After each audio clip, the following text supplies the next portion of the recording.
ఇగో ఈ వాగు చిల్క వాగు అంటారు. మాణిక్యాపూర్ అవతల ఇక్కడ రకరకాల చెరువుల నుండి చుట్టుపక్కల ఉండే చెరువుల నుండి కలిసి మాణిక్యాపూరు, తర్వాత కాట్రాపల్లి, నర్సింగాపూర్, హుజూరాబాద్, రాంపూర్, జూపాక, చెల్పూర్,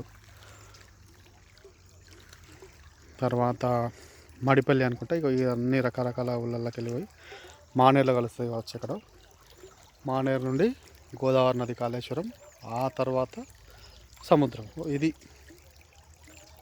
ఇలా ఇంత స్వచ్ఛంగా ఉన్నాయి చూడండి. వాటర్ ఇంత ప్యూర్గా ఉన్నాయి, చల్లగా ఉన్నాయి నీరు. అదే మనకు బావిలో నీళ్ళు అయితే వేడిగా ఉంటాయి కదా, ఇవి చల్లగా ఉన్నాయి. So cool. అదే బావిలో నీళ్ళు అయితే వేడిగా ఉంటాయి. ఇది ప్రవాహం కాబట్టి బయట ఉండే వాతావరణంతో చల్లగా మారుతాయి. అదే బావిలో అయితే వేడిగా ఉంటాయి.